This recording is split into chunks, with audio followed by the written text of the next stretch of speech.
On a cold December evening in 1985, the streets of Manhattan moved with their usual rhythm. Yellow cabs cut through traffic.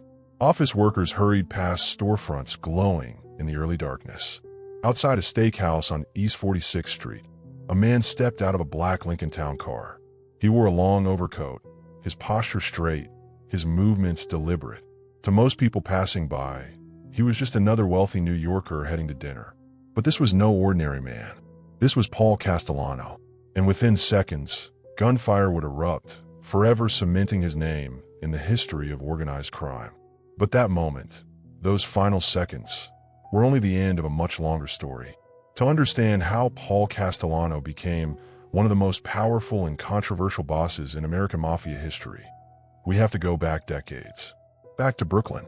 Back to the beginning. In the early 1920s, Brooklyn was a world of immigrants, tight-knit communities, and quiet struggles. Italian families filled the neighborhoods, bringing with them traditions, loyalties, and unspoken codes of conduct. It was here, on June 26, 1915, that Paul Castellano was born. He was not raised in luxury. His father was a butcher, a working-class man who understood discipline, routine, and survival. The Castellano household was strict, rooted in traditional values where authority was respected and questioned rarely. But Paul was not like other children. From an early age, he showed little interest in school. Education, to him, felt unnecessary. He dropped out after the 8th grade, a decision that would shape the rest of his life. Because Paul Castellano didn't see his future in classrooms. He saw in business. And in Brooklyn, business didn't always follow the law. By his teenage years, Castellano had already begun drifting toward the edges of the criminal world. Small jobs, quiet deals, connections formed in the shadows of local markets and backroom gatherings. But his real turning point came through family. Because Paul Castellano was not just another young man looking for opportunity. He was connected.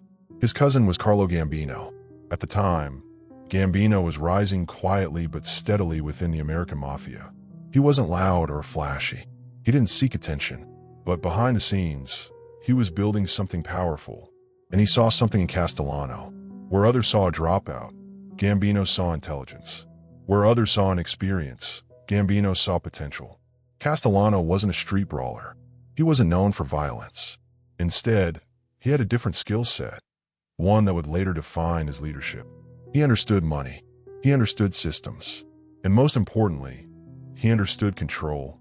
In the 1930s and 1940s, as organized crime evolved in New York, Castellano began working more closely within the Gambino family's operations. These were not the dramatic, high-profile crimes often portrayed in films. They were quieter, more calculated, loan sharking, black market dealings, early rackets tied to food distribution and labor. Castellano learned quickly. He observed how power was maintained, not through chaos, but through structure. And slowly, he began to rise.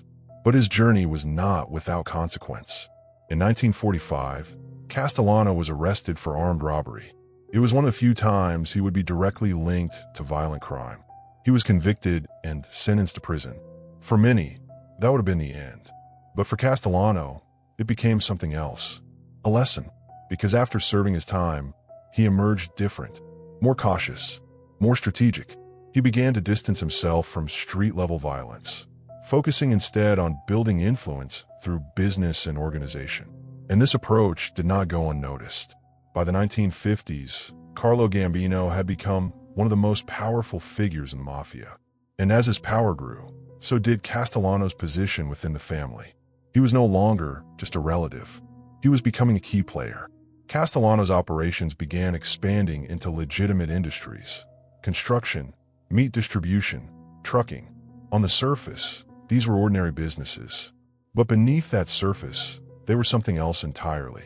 They were systems of control. Through unions, contracts, and supply chains, Castellano learned how to influence entire industries without ever raising his voice. This was not the Mafia most people imagined. There were no dramatic shootouts, no public displays of power, just quiet decisions made behind closed doors that affected thousands of people. And within a few years, Castellano had built a reputation, not as a killer, but as a businessman, a man who could generate enormous wealth, a man who could organize complex operations, a man who could keep things running smoothly. But that reputation would also create tension, because in the world of organized crime, respect often comes from fear, and Castellano was not feared in the traditional sense. He didn't spend his time on the streets. He didn't socialize with lower-ranking members. He operated from a distance, and not everyone trusted that approach. Still, Carlo Gambino did, and that trust would lead to one of the most controversial decisions in Mafia history. In October 1976, Carlo Gambino died. The question of succession immediately followed. Who would take control of the Gambino crime family? Many expected the position to go to Aniello Della Croce, a respected underboss known for his toughness and loyalty. Della Croce was a man of the streets, someone who commanded fear and respect from the soldiers beneath him. But Gambino had made a different choice. He chose Paul Castellano. It was a decision that shocked many within the organization, because Castellano represented something different. He was not a traditional mafia boss. He was a businessman, a strategist, a man who preferred boardrooms over back alleys. And from the moment he took control, the divide within the family became clear. On one side, Castellano's vision of a more corporate, structured mafia. On the other, the old guard, who believed in traditional power, loyalty, and street authority. At the center of that tension was Della Croce. Though he accepted Castellano's leadership, the two men represented completely different philosophies. And beneath the surface, the family was beginning to split. But Castellano pressed forward. He moved into a massive white mansion in Staten Island, a place that would later become known as the White House. It was more than just a home. It was a symbol of wealth, of control, of a new kind of mafia leadership. From there, Castellano operated like a CEO. Meetings were structured, operations were organized, money flowed through legitimate fronts. And for a time, it worked. The Gambino family remained powerful, profitable, untouchable. But power, especially in the mafia, is rarely stable. Because while Castellano was building his empire from the top, resentment was growing below. Men who had spent years earning their place felt disconnected.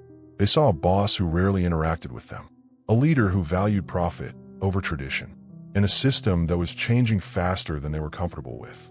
Among those men was someone who would soon play a central role in Castellano's fate, a man named John Gotti. At the time, Gotti was a rising figure within the Gambino family, charismatic, bold, and deeply connected to the street-level operations that Castellano had moved away from. He represented everything Castellano did not. And as tensions quietly grew, so did the distance between them. But the story didn't end there. Because in the world of organized crime, power is never just about money. It's about loyalty. It's about perception. And sometimes it's about survival. And by the early 1980s, the cracks in Castellano's empire were beginning to show. In the early 1980s, New York City stood on the edge of transformation. The skyline was changing. Industries were shifting. Money was moving faster than ever before. And deep within that movement, hidden behind legitimate businesses and corporate structures, Paul Castellano was building something few had ever attempted. A mafia empire that operated like a corporation.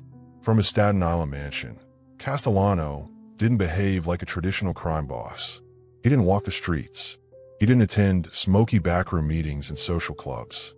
Instead, he conducted business in private rooms, surrounded by trusted associates, reviewing operations with precision. He believed the future of organized crime was not in violence, but in control. And control, in his world, meant systems. One of his most powerful ventures was the meat distribution industry. Through companies like Dial Poultry, Castellano gained influence over food supply chains across New York. On the surface, it was a legitimate business. Trucks moved daily. Contracts were signed. Workers followed routine schedules. But beneath that surface, the system was tightly controlled. Prices could be manipulated. Competitors could be pressured. And unions could be influenced. It was a quiet kind of power, one that didn't require headlines or gunfire, but it generated millions. And Castellano understood that money was the true foundation of authority. At the same time, he expanded into construction. Concrete contracts became one of the most valuable assets in organized crime. Major building projects across New York often require cooperation from unions and suppliers, both of which could be influenced by the Mafia. Through alliances with other families, Castellano became part of what was known as the Concrete Club. It was an informal but powerful network that controlled construction bids in the city. Companies that wanted contracts had to play by the rules, and those rules were written quietly by men like Castellano. But these operations required cooperation, because no single family could control everything alone. So Castellano maintained relationships with other powerful figures across the 5 families of New York. These alliances were not based on friendship. They were based on balance, profit-sharing agreements, territorial understandings, strategic silence. And for a time, that balance held. But beneath the surface, something else was growing. Pressure. Because Castellano's leadership style, while effective in generating wealth, was creating distance within his own organization. He rarely appeared in traditional mafia settings. He avoided social clubs. He kept meetings limited to a small inner circle. And perhaps most importantly, he began enforcing stricter rules. One of those rules would become infamous. Castellano banned drug trafficking within the Gambino family. At least, officially. To him, narcotics brought attention. Attention brought law enforcement, and law enforcement threatened everything he had built. But this decision created immediate conflict, because for many lower-ranking members, drug trafficking was one of the fastest ways to earn money. And in the streets of New York, money meant survival.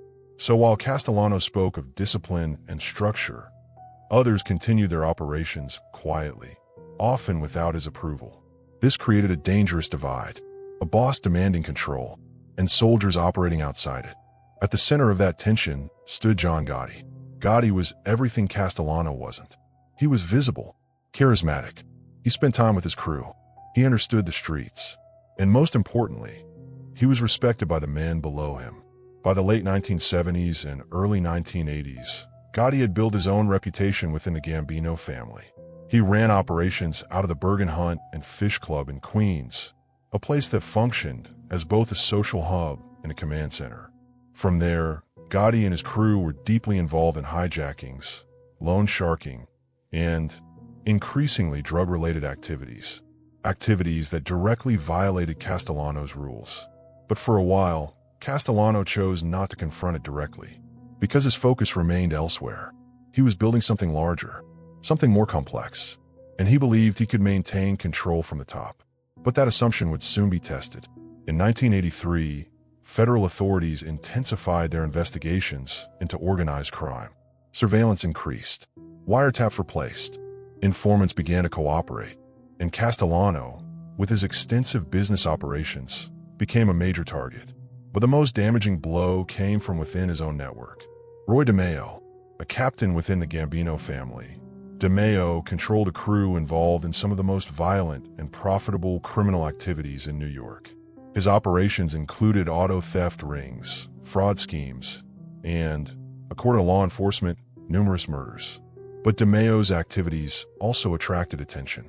Too much attention. And as federal investigations closed in, Castellano faced a difficult decision: protect DeMeo or protect the family. According to multiple accounts, Castellano chose the latter. DeMeo was reportedly marked for death. But before that order could be fully carried out, DeMeo himself was found murdered in 1983, his body discovered in the trunk of a car. The message was clear. The organization was willing to eliminate its own to survive. But this wasn't the only crisis Castellano faced. In 1984, the FBI launched one of its most significant operations against organized crime, the Commission case. For years, the Mafia's governing body, known as the Commission, had operated in secrecy, coordinating activities between families. Now, federal prosecutors were preparing to expose it, and Paul Castellano was one of the primary targets. Wiretaps placed in his Staten Island mansion captured conversations that would later become critical evidence. These recordings revealed details about operations, alliances, and internal decisions. For Castellano, this was a turning point, because for the first time, his carefully constructed system was being exposed. Publicly, legally, and the consequences were serious. In 1985, Castellano was indicted alongside other top mafia leaders. The charges included racketeering, extortion, and conspiracy. If convicted, he faced the possibility of spending the rest of his life in prison. But the legal pressure wasn't the only threat. Inside the Gambino family, tensions were reaching a breaking point, because Castellano's response to the situation only made things worse. He became more isolated, more cautious. He limited communication. He relied on a small group of loyalists, and he began considering changes within the leadership structure. One of those potential changes involved John Gotti. Reports suggested that Castellano was planning to take action against him, possibly demotion, possibly something more permanent. And for Gotti, this was not just a threat. It was a countdown, because in the Mafia, power is rarely taken away quietly. It is challenged, and sometimes it is removed by force. At the same time, Castellano's absence from key events began to damage his image. When Aniello Delacroce died in December 1985, it marked the loss of a major figure within the Gambino family.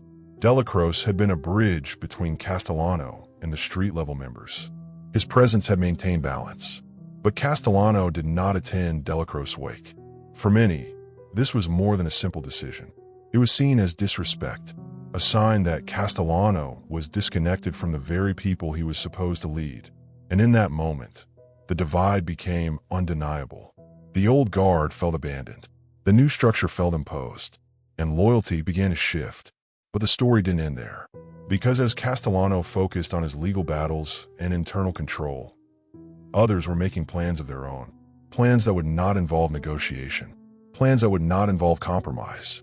Plans that would change the course of Mafia history. And by December 1985, those plans were ready to unfold. On the evening of December 16, 1985, Manhattan was cold and restless. The city moved as it always did. Traffic flowed through Midtown. Lights flickered in office towers.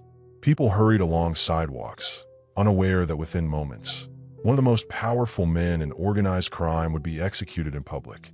Outside Spark Steakhouse on East 46th Street, a black Lincoln Town car pulled up to the curb. Inside sat Paul Castellano. Beside him was his driver and loyal associate, Thomas Bellotti. The car door opened. Castellano stepped out first, adjusting his coat against the winter air. He looked calm, composed, as if this was just another business meeting in a life built on routine and control. But something was different. Across the street, in the shadows, men were waiting. They weren't random figures. They were placed carefully, positioned with purpose. And as Castellano and Bellotti began walking toward the entrance, the plan was set into motion. Gunmen stepped forward. No warning, no hesitation. Gunfire erupted. The sound echoed sharply against the buildings, breaking the rhythm of the street. Within seconds, both Castellano and Bellotti were struck multiple times. They collapsed onto the pavement. The attack was precise, efficient, and over almost as quickly as it began. Witnesses froze. Some ran. Others stood in shock, unable to process what they had just seen. But for those who understood the world of organized crime, the meaning was clear. This was not just a murder. This was a statement. Paul Castellano, the boss of the Gambino crime family, had been eliminated in public, and it had been done without approval from the commission. That decision would change everything, because in the Mafia, killing a boss without permission was more than an act of violence. It was a direct challenge to the entire structure of power, and behind that challenge was John Gotti. In the hours following the assassination, the news spread rapidly. Law enforcement scrambled to piece together what had happened. Media outlets reported the killing with urgency, describing the brazen nature of the attack. But within the underworld, there was no confusion. The balance of power had shifted, and Gotti had made his move. Within days, he emerged as the new leader of the Gambino family. Unlike Castellano, Gotti did not operate from behind closed doors.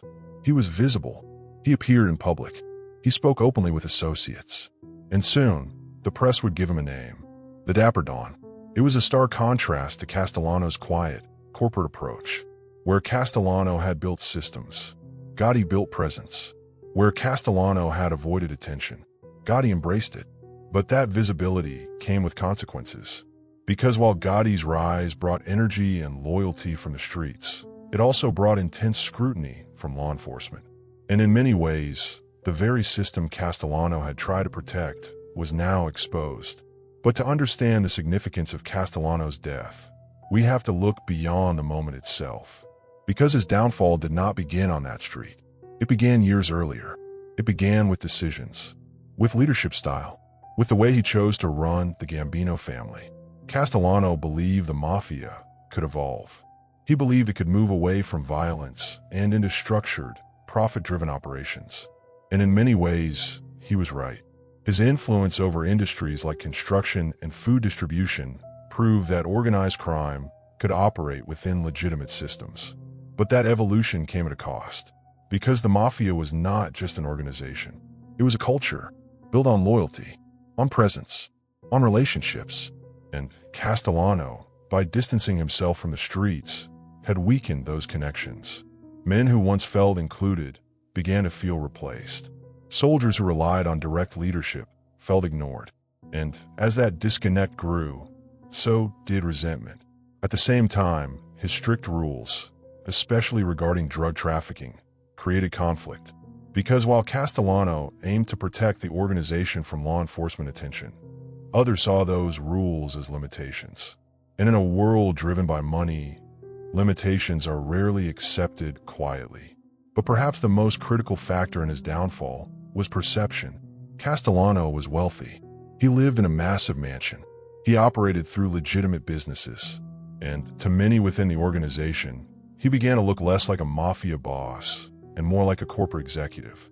That perception mattered, because in organized crime, authority is not just about power. It's about identity. And Castellano's identity no longer aligned with the men he led. At the same time, external pressure continued to build. The commission case loomed over him. The evidence gathered by federal authorities was substantial. If convicted, Castellano faced a future behind bars. And for those within the Gambino family, that raised an uncomfortable question. What happens to the organization if the boss is imprisoned? That uncertainty created opportunity, and John Gotti understood it. Gotti didn't just see Castellano as a leader. He saw him as vulnerable, a man isolated, a man under pressure, a man whose support within the family was weakening. And in that environment, action became possible. The decision to eliminate Castellano was not impulsive. It was calculated, carefully planned, executed with precision, and designed to send a message that the old leadership was over and a new era had begun. But that new era came with consequences, because by breaking the rules, by ordering the killing of a boss without commission approval, Gotti disrupted the traditional structure of the Mafia, and that disruption created instability. Other families watched closely. Some were angered, others were cautious, because if one boss could be removed so publicly, what did that mean for everyone else? At the same time, law enforcement intensified its focus. The visibility of the assassination, combined with Gotti's public presence, made the Gambino family a primary target.